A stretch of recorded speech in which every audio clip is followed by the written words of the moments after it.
And I'm pleased to rise today and speak on Bill 132, Sexual Violence and Harassment Action Plan Act. And I just want to mention once again that today we are commemorating violence against women because December 6th is the anniversary of 14 women who were murdered at l'École Polytechnique just because they were women, and that this year it's unfortunately the 26th anniversary, and it gets sometimes harder to commemorate. But for those of us from Montreal, I remember it well, and it was just before I moved here, and it's still a troublesome memory for me. I'm going to just tell a little story here that was printed in the Toronto Star on November 7, 2014. Deborah was a 39-year-old single mother, and she took a job tending a bar in Ajax. And it wasn't long before the 66-year-old owner began to express romantic interest in her and asking her out on dates and commenting about her looks and her dress and touching her and making suggestive and, I guess, lewd advances to her would be the correct term. It's hard to sort of understand how people can feel comfortable treating another human being this way. That we are all, after all, human beings. It doesn't matter our gender, it doesn't matter our age, our what sexual orientation we have, what culture, what background, where we were born, what languages we speak, Mr. Speaker. We are all human beings, and sometimes I think that people have more respect for animals in our society than they do for fellow human beings, and it's very disheartening when you hear stories of people who say they don't want to take public transit because they've had such bad experiences. I've had a few bad experiences myself on public transit, and I'm very cautious and very alert and often not that comfortable, to tell you the truth. But we do want to encourage the public to take public transit, and we cannot see the results that we need if people aren't comfortable. We too often ignore that there's a relationship between sexual harassment, and maybe it starts with just a little bullying and teasing and escalates. It's often between a gray zone of what some people would call fun. And I don't want people to be overly sensitive. I don't think I'm an overly sensitive person. I can certainly handle some jokes, but I think that there is a line that too often is crossed. And if we ignore sexual harassment, and that's something that we really didn't touch on this afternoon, if we ignore, things can escalate. And just as we hear oftentimes people who have murdered a human being, they have killed animals.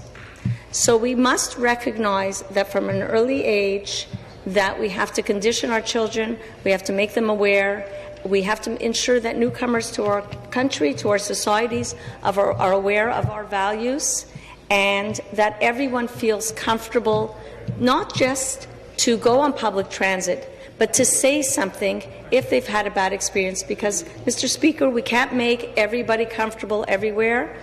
There are going to be people who are not going to necessarily follow the rules. We can pass laws, we can pass legislation here in the House, but unfortunately, too often, people do not recognize the importance of the laws. They might not even be aware of the laws, and maybe they don't have the strong enough ethics and moral fiber to uphold the laws.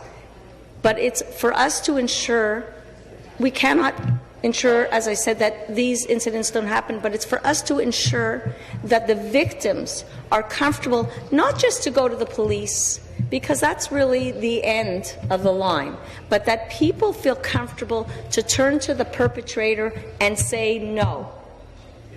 And too often, people do not, and they say afterwards, as we've all experienced times where, somebody was difficult to us, or we felt pressured or bullied somehow, and when we're in our car or late at night, we say, oh, I should have said this, I have such a great comeback after the fact. But when you're in that emotional turmoil, that heated situation, it's very hard to have that comeback. So maybe we have to teach our kids when they're young, at home, at school, to say no. And even if they say no to their parents sometimes, and I'm a parent, it's hard to accept when your child says no to you. But you know what? I was always glad, and I'm glad today, when my kids stand up to me and say, no, I'm not doing that. I'm changing my course, I'm changing my job, and they stand up for themselves. And of course, initially, I find that a little difficult, Mr. Speaker, but I know that I am doing the right thing when my children are able to say no to their parents and say no to their friends and maybe say no to their employers if they have to, and their colleagues and their teachers.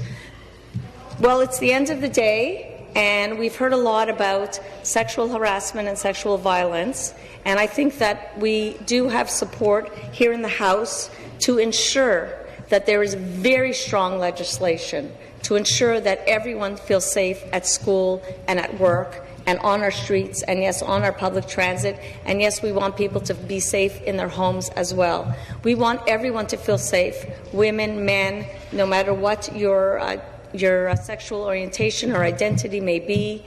We want everyone to feel welcomed, to feel valued, and to feel comfortable, and to be able to advocate for themselves, because there aren't enough police officers, there aren't enough counsellors, there aren't enough legislators to take care of everybody on a one-to-one basis. We have to ensure that we're giving people the skills and the ability to deal with some of the things themselves. I'm just going to mention a very quick story on a personal note, that when I was in optometry school and I was graduating, I was only 22 years old, I was told by a professor who has since departed. He was a great professor, but he was, let's just say, he was from another generation or 2 or 3 or 4. And he said to me, you know, I hope you don't get your hopes up too high and don't be too disappointed, because I don't think many people are going to want to go to see a female optometrist. They'll prefer a male optometrist. Well, Mr. Speaker, that was if somebody would have hit me, it would have been easier to take. It was very hard to take, and I have to credit my parents for raising me to be tough. I didn't get disheartened by his words, and I just remember seeing him at a reunion and saying, Doctor whatever, I have news for you, I'm one of the busiest from the graduating class. So thank you very much, Mr. Speaker, and everybody have a safe ride home. Thank you very much. I beg to inform the House that in the name of Her Majesty the Queen, Her Honour the Lieutenant Governor has been pleased to assent to certain bills in her office. Now the titles of the bills to which Her Honour did assent. An Act to amend the Environmental Protection Act to require the cessation of coal use to generate electricity at generation facilities. Loi modifiant la loi sur la protection de l'environnement pour exiger la cessation de l'utilisation de charbon pour produire de l'électricité dans les installations de production. An Act to amend the Development Charges Act 1997 and the Planning Act. Loi modifiant la loi de 1997 sur les redevances d'aménagement et la loi sur l'aménagement du territoire. An Act to strengthen and improve government by amending or repealing various acts. Loi visant à renforcer et à améliorer la gestion publique en modifiant ou en abrogeant diverses lois. An Act to amend the Condominium Act 1998, to enact the Condominium Management Services Act 2015, and to amend other acts with respect to condominiums. Loi modifiant la loi de 1998 sur les condominiums, édictant la loi de 2015 sur les services de gestion de condominiums et modifiant d'autres lois en ce qui concerne les condominiums. An Act to amend the Energy Consumer Protection Act 2010 and the Ontario Energy Board Act 1998.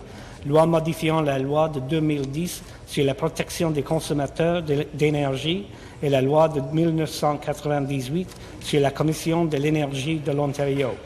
An Act respecting police record checks. Loi